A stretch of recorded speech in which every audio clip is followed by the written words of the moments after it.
Welcome to the Happy, Healthy Life Podcast with your hosts, Rob and Randy, who reveal the truth, the lies, and confusion about health so that you are no longer the victim to mainstream medical dogma and you are the hero to your own happy, healthy story.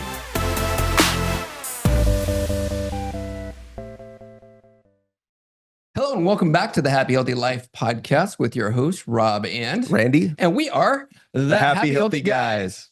Today is all about inflammation. If you've ever wondered what is the right diet for you that is anti-inflammatory, of course, as everybody knows, that inflammation is the silent killer.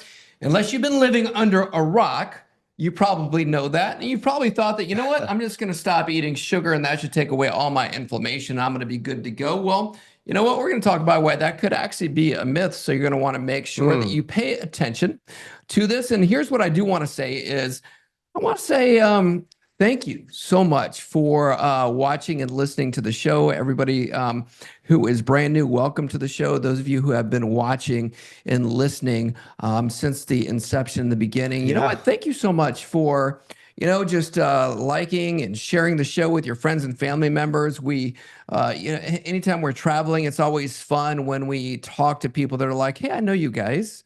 You guys have that show, The Happy Healthy Life. And so it's always fun to hear that. If there's ever anything that you want to hear us talk about, definitely give us feedback at the H2 Life on Instagram. We really, really appreciate that. And also, I want to say congratulations to you for showing up today. And the reason I say that is because what I just found out, and I didn't even know this was a thing until recently. Did you know, and you may or may not know this, Dr. Randy. What's that? Did you know that January 10th has now been named as National Quitters Day? I did know that, actually. I always thought it was like January 2nd. I thought it was after one it was the day 12th. of all the bull crap, you're already ready to quit. Okay, so it's actually the 10th. They've moved the goalpost. People now can suffer another 6 to 7 days now before they quit. Yeah, is that's crazy that they would actually, because they've got a day for everybody else, right? You've got like National Donut Day, National Hot Dog Day. Now they've got National Quitters Day, so it gives people permission to quit whatever their New Year's resolution was by January the 10th. And I'm surprised that it even takes really that long before somebody decides to quit. So the fact that you are here lets us know that you are not a quitter.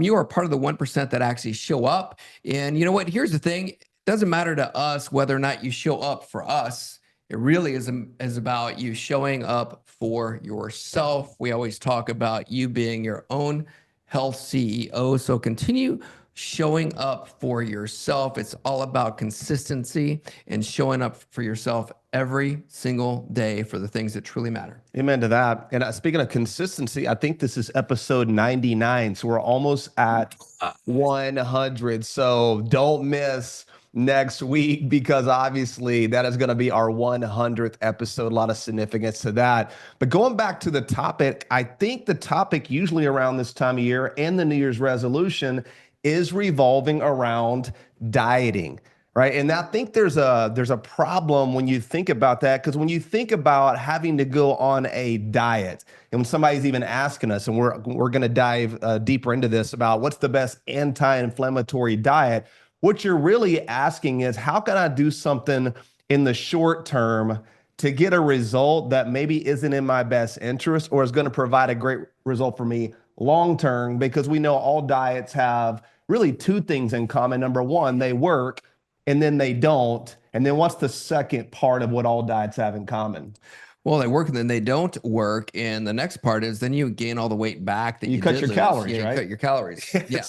It's eat less, move more, calories in, calories out. It's literally you're cutting food out of your nutrition plan, which for a lot of times people, when you're on a diet, you actually have to become unhealthy in order to lose weight, which is why what you said, it's almost guaranteed to come back with a vengeance. Now, those of us who have a rock star metabolism, we're not worried about jumping on a diet at the first of every year, because we know that we get to enjoy life, burn calories, have great energy, because we put the work in to do that. But for those today listening who maybe don't have a great metabolism, or really are looking for that next diet or maybe some sound advice, I think we can provide some answers today.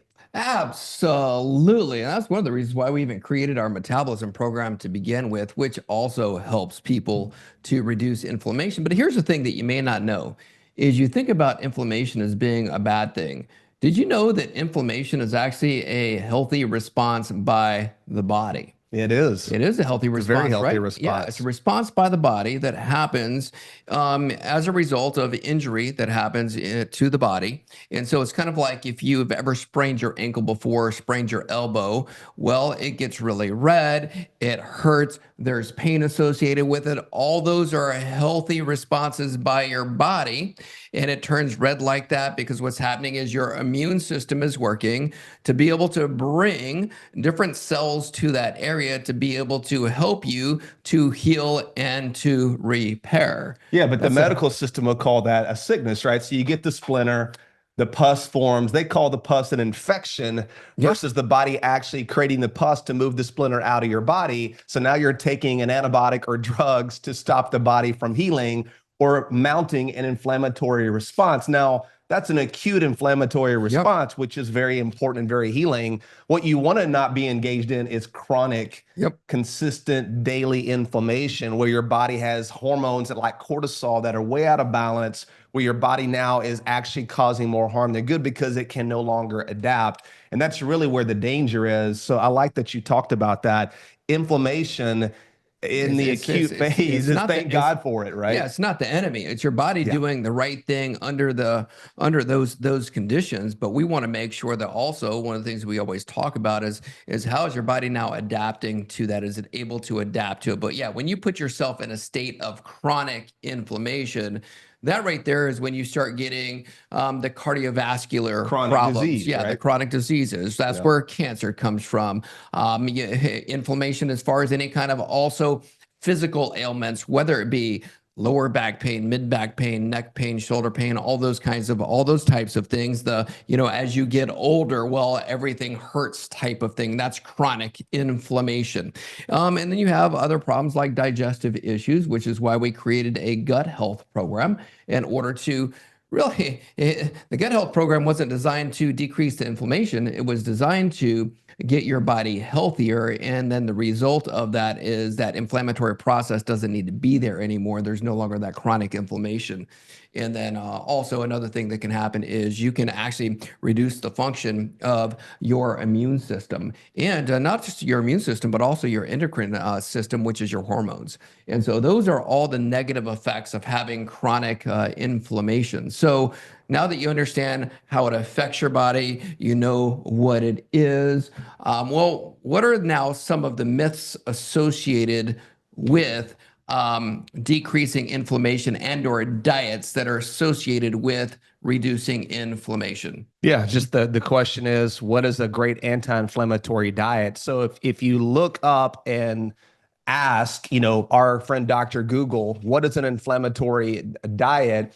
You're going to get some interesting responses, which really the information you're getting is basically the information that the general medical community is advising people to follow to reduce inflammation. So one of the number one things they say you have to do and this is a huge myth, in order to have be on an anti-inflammatory diet is you need to eat a diet rich in high fiber food. Okay. So this is a huge myth, by the way. Guys, fiber is way overrated. And of course, especially you can imagine where they're wanting you to get your fiber from. Whole grains, wheat, oats, rye, buckwheat, millet, quinoa, brown rice. So this is what they're wanting you to eat. Yet really, when did fiber become an essential nutrient? In fact, fiber has no nutritional value whatsoever. You can't break it down. You can't absorb it.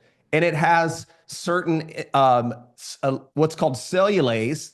That's one of the fibrous compounds that actually blocks the body's ability to actually get to the nutrients in the food. So you may be eating a food that may have some nutrients, but the fiber makes it harder for the small intestine to break down and even get to that food Because our small intestine doesn't even have the enzyme cellulose, cellulase, which would break down the cellulose and the fiber. So recommending a high fiber diet, what that really means for a lot of people is you're really bulking the bowel, the colon, potentially creating more inflammation because all that undigested food now may end up in the colon, causing what's called endotoxin, which is this inflammatory response in the body. Not to mention all of those grains. Guess what they're sprayed with, Dr. Rob?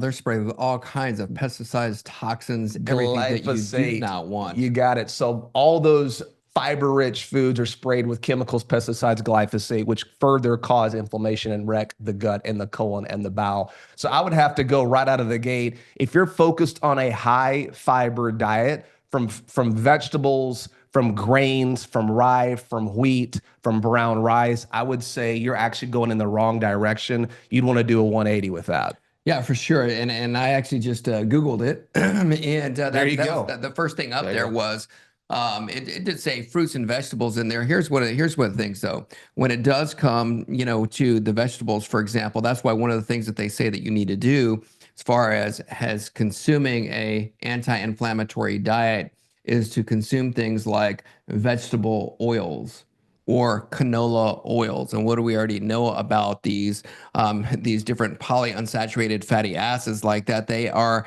extremely inflammatory. It's the exact opposite of what they're telling you to do there on Google. So that right there is a huge myth, that the more vegetable oil that you consume, and they're telling you to do these things because what they're saying is that you should decrease, you should limit the amount of red meat that you eat and replace it with getting fat from things like canola oil and vegetable oil. Yeah, and fish. Yeah, no red meat for sure. And they do say on these guidelines here, it says cook in unsaturated fat. So they're telling you to cook in all of these oils that are unstable, that basically break down, oxidize, and cause major free radical damage and inflammation when you heat these. Remember, fats break down under heat, light, and oxygen. This is why you don't want to eat unsaturated or polyunsaturated fatty acids, obviously no seed oils, not even olive oil, guys. Really, olive oil is cut with seed oil. Avocado oil has a very high peroxidation rate. You can heat it high and it doesn't smoke, but it's breaking down and producing tons of free radicals. You want to focus on animal fats like tallow and grass-fed butter. Obviously, shameless plug, SCT oil, the world's most stable fat under high heat, along with all the short chain fatty acid benefits. But you want to be animal based. And if you want to do a non-animal based fat, you can use coconut oil, which can be incredible to use, but you want to avoid these unsaturated fats. But it goes back to what you're saying. It's more plant based, which is where you're going to get all these plant oils and then replace all your red meat with cold water fatty fish, which, hey, fish can be great, but guess what? Cold water fatty fish are loaded in tons of omega-3 fatty acids, which is why we've been for years saying, stop taking fish oil. It is not an anti-inflammatory. Fish oil will completely wreck your lipid profile and cause serious amounts of free radical damage. The amount of omega-3 fatty acids that you really need in your diet is very minimal, and you can get most of that from eating grass-fed ruminant animals. But all these cold water fish, they're higher in these omega-3s. So, and then you're heating them and breaking them down. So be careful with that. Don't be scared of eating ruminant animals like beef and bison, elk, deer, lamb. These are really the most nutritious anti-inflammatory foods because they don't have all those plant fats in them. They eat the plants,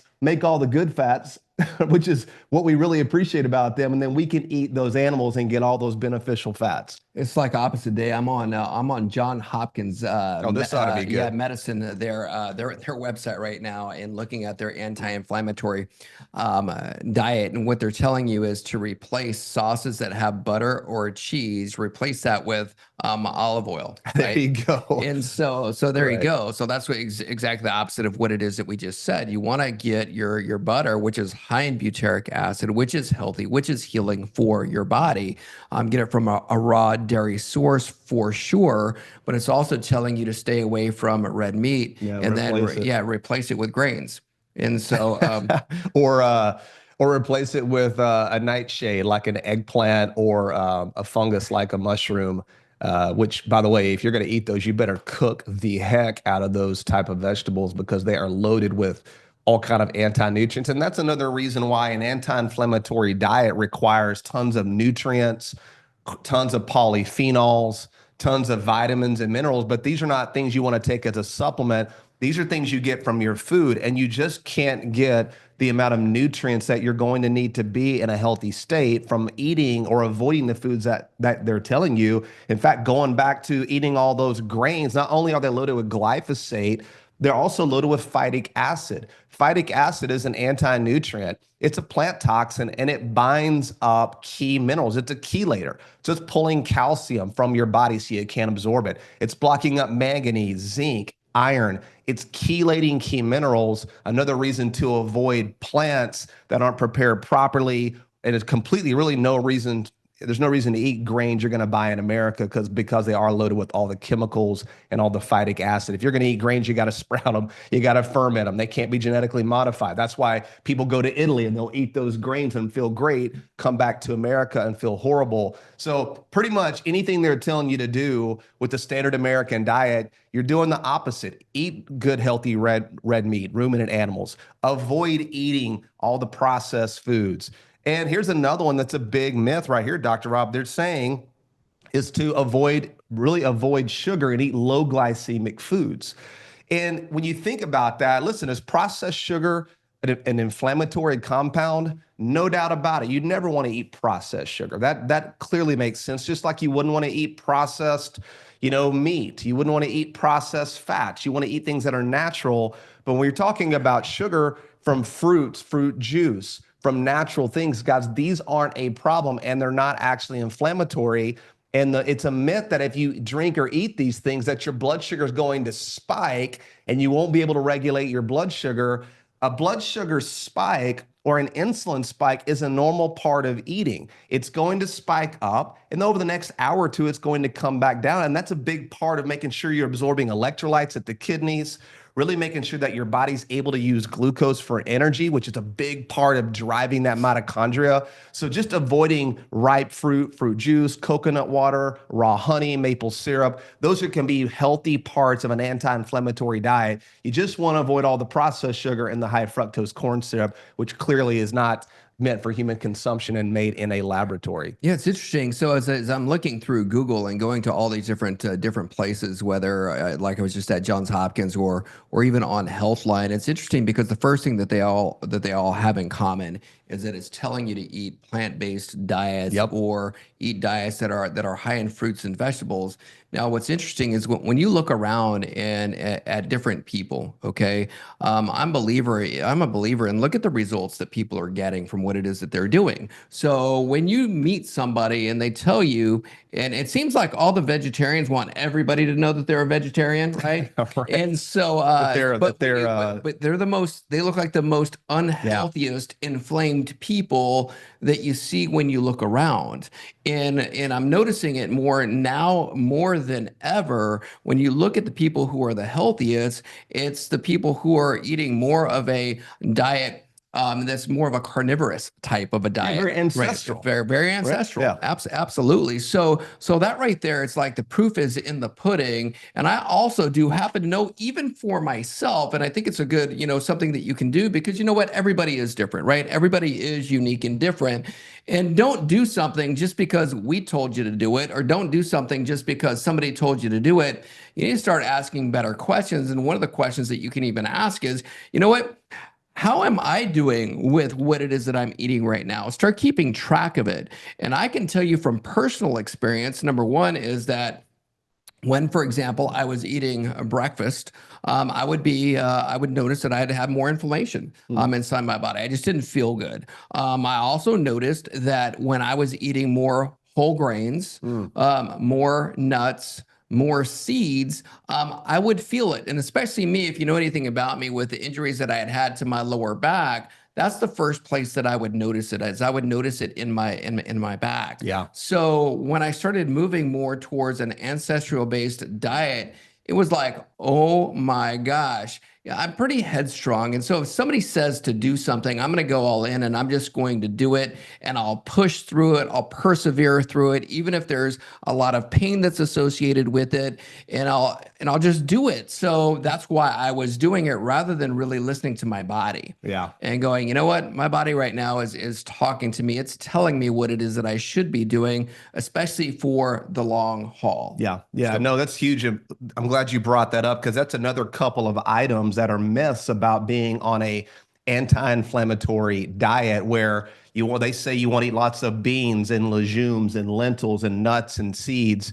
And guys, these are some of the most potentially toxic foods that you can eat. Number one, remember, every single organism wants to protect its child or its seed. And the seed, the legume, the bean, the nut, this is the seed of the plant. And so because of that, these usually have an average of around 25 different anti-nutrients and defense chemicals associated with the nut and the seed in these beans. So one of the biggest anti-nutrients is called lectins. Lectins are commonly found in things like peanuts or peanut butter, nuts and seeds, beans, lentils, and these actually will mimic and mock the same effects of insulin. So they can actually drive up your insulin levels and actually make you insulin resistant. It's that type of toxin. So you really want to avoid lectins, avoiding these legumes, these lentils, nuts and seeds. Plus, nuts and seeds are loaded with polyunsaturated fatty acids. Sure. Tons of omega-6, especially if you're getting the roasted nuts and seeds. Now you've actually heated those oils, highly loaded with reactive oxygen species and free radicals. So really avoiding nuts and seeds is a great play if you're trying to reduce inflammation, especially anybody who has gut issues, which is why, going back to what we talked about earlier, we created a gut health protocol to help eliminate these inflammatory foods and show you how to sequentially begin to add the right foods into your gut to heal and restore that. And that's a big part of that. So kind of in my mind, if you're thinking about anti-inflammatory, you really want to stay away from the whole grains, the wheat, the rice, the millet, all of those oats that are sprayed in glyphosate that have phytic acid. Avoid beans, lentils, nuts and seeds. You want to cook with your animal fats, SCT oil, grass-fed butter, tallow. Don't worry so much about the glycemic index of a food. Worry more about the nutrient density of a food. Is it natural or is it processed? So versus high fructose corn syrup or processed sugar, drinking a fresh glass of orange juice where you've got natural sugar. And then don't be scared to add in the ruminant animals, the beef, the bison, the lamb, things that are grass-fed, grass-finished. You get all those good nutrients. You don't have to be living on fish all the time. Most fish in the ocean is toxic, has mercury, and there's all kind of issues that we're getting now. It's hard to even get quality fish anymore. So be careful with that. You don't need to be taking a fish oil supplement that actually can have the opposite effect. But this really flies in the face of what they're telling us to do, which makes sense because you look around and people who follow the medical system's advice, Dr. Rob, how are they looking? It's just like the vegans are looking, and it's like they're not looking that good. They don't look healthy, and the reason why they don't look healthy is that they're not healthy. That's exactly right. And another myth is that you can out diet inflammation without addressing other factors. Other factors being even sleep. Yeah. Sleep. Other factors like screens, the EMFs that are out there. That right there creates stress on your body. When you have stress in your body, cortisol levels go up. That puts your body into a state of fat storage, not fat burning. There's all kinds of bad things that happen when you're not getting adequate amounts of rest and or your body's just not adapting to stress. Yeah. So some of the things that you can do is even sleep in a cooler environment, get to sleep sooner, limit your screen time so that you're not looking at a screen at least 2 hours before you go to bed. Make sure that you've got the blackout curtain so it's completely dark. When you're sleeping like that, that's your body resting. It's repairing. It's doing what it's supposed to do. So now your body does not need to be inflamed. It doesn't need to have that response to injury because your body is repaired.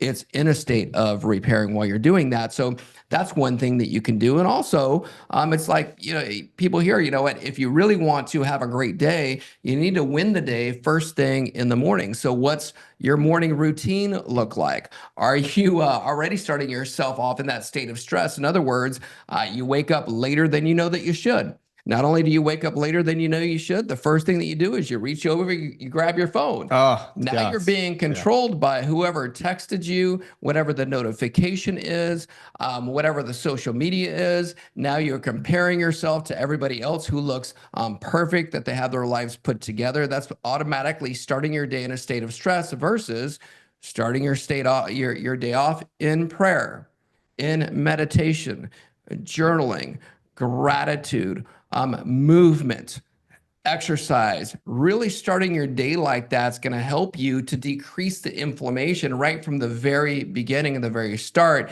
And I think a lot of people miss that right there because they figure, you know what? I'll just eat perfect and I don't have to worry about those things. Well, you better worry about those things because it all goes together. Yeah, anytime you start disconnecting yourself from relationships that are positive and nature, you're going to create sickness and disease. So, I think that's a huge point. This is why being outdoors is great. I know it's cold, but even just bundling up and getting outside, getting your eyes into the sun, feeling that sun hitting your body is a big deal. Getting your feet on the ground. We're always walking around in rubber-soled shoes. We're never connected to the earth anymore. These are things that create problems. Obviously, EMF, being around these, they're not native frequencies. These are man-engineered frequencies that can alter and cause damage. And just look about toxins too. Toxins are everywhere. The air we breathe, the food we eat, the water that we drink. So there's never a reason to ever again drink tap water, right? Stop drinking tap water. We're better than that. Think about avoiding the processed food that's got the artificial sweeteners, the artificial coloring agents, the preservatives, avoiding grains because they're sprayed in glyphosate. Look at all the microplastics. A lot of the things that are prepackaged have all these chemicals. It's just being aware, like your personal care products. When you start eliminating toxins, you also start to reduce inflammation because, and this is, I don't have any proof of this. You tell me what you think. But if your body's really toxic, I believe your body is going to start to become insulin resistant. So your body can actually make more fat. So the toxins have a place to be moved to. So that could actually be the body doing the right thing, making you insulin resistant so you could actually store more toxins in the fat because your body's so exposed to the toxins. So there's a lot that we're talking about today, but really the answer is getting back to what's ancestrally consistent, which doesn't have to be hard.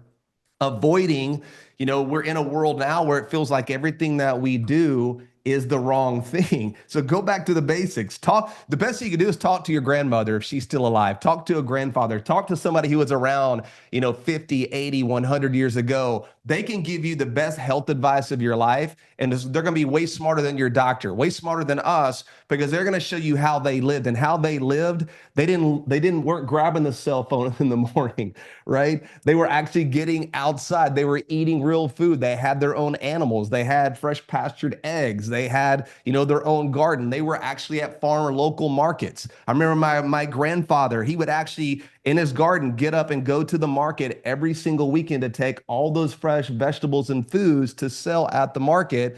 They rendered, animal fat because they had a hog farm. It's like getting back to nature is the best thing that we can all do to reduce inflammation. In fact, I think I've told you this. If I was, God forbid, ever diagnosed with late stage cancer again, my strategy, number one, is I would literally leave my life, leave all technology, no phones, no computers, and I would go to a beach and I would literally be in the sun, feet on the ground, focus and meditate and pray. And I can promise you, probably within 30 days, I would be completely restored. That is how powerful nature is and what God created us to naturally thrive in. I don't know what your thoughts are on that, Dr. Rob. You'd probably be like, am I going with you? My thoughts are we leaving tomorrow? Man, I know. When's it's going to happen? That's kind of what I did in Spain, right? That's what my thought is. Yeah, there's so much here. Here's what I would say is I would challenge people who are listening and the folks that are watching to ask yourself, hey, you know what?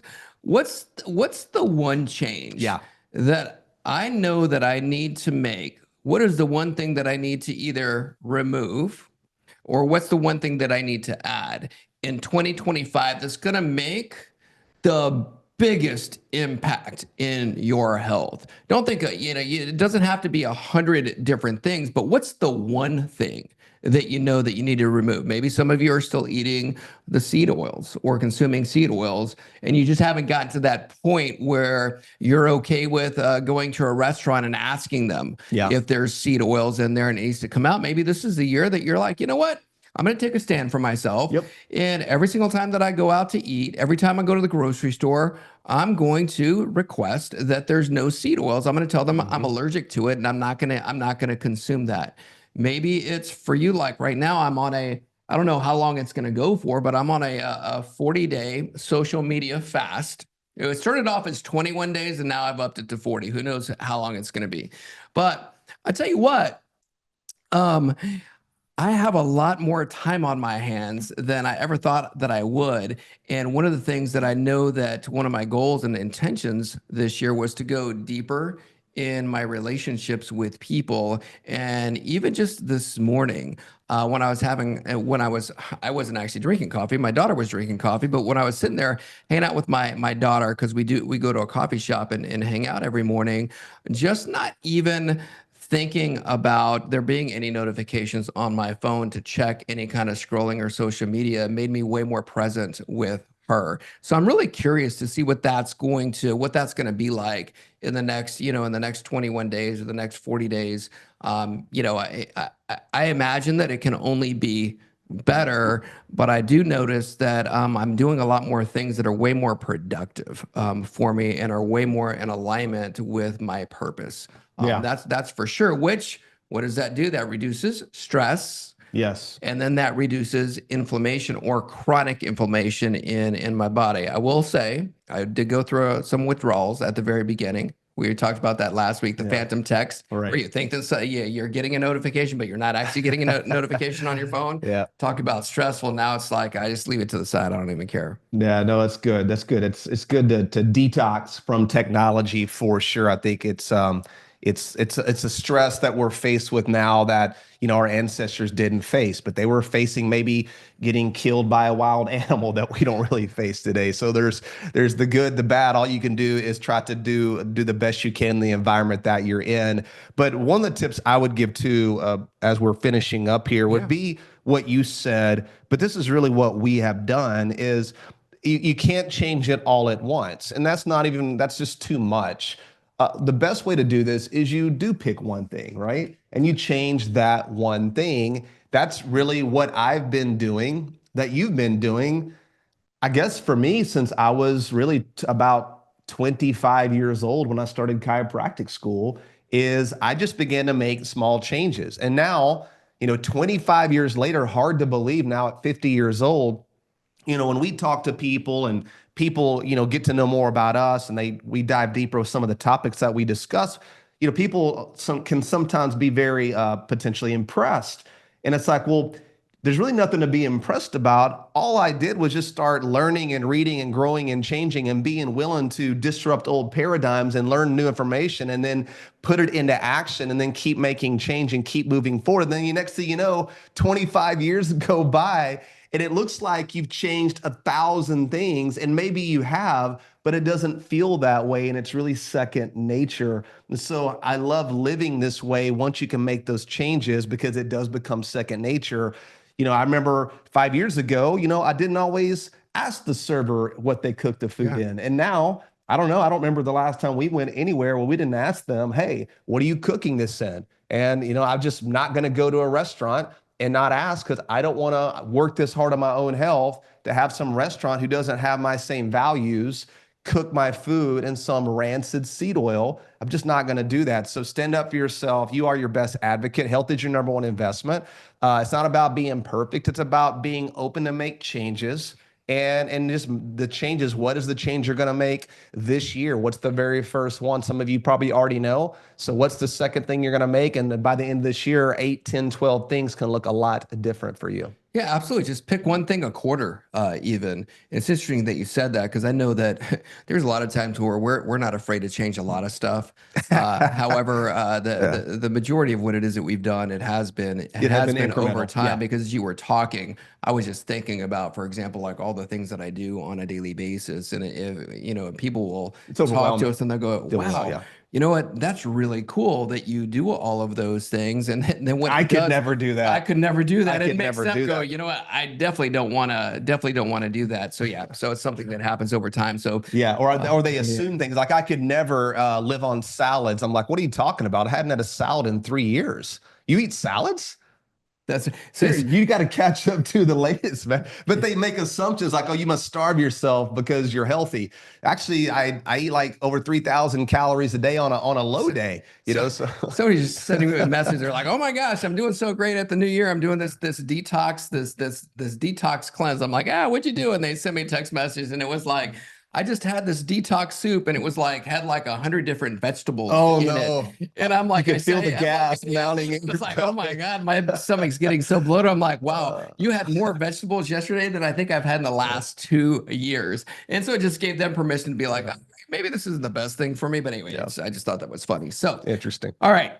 Thank you so much for listening to the podcast today. Next week's episode is going to be amazing. We're going to be pumping out way more episodes, way more content. Next week will be 100. the 100th episode. Holy mackerel, amazing! So thank you guys so much for listening. Like the show, share it, comment, give us your feedback. Let us know what you would like to hear, because as much as we love to give information, we also want to make sure that it's relevant to what it is that you want to hear. We want to make sure that we're helping you. We want to make sure that we're always growing and improving. So let us know. Give us your feedback at the H2 Life. We love you. We appreciate you. And we'll see you next time. Absolutely. God bless.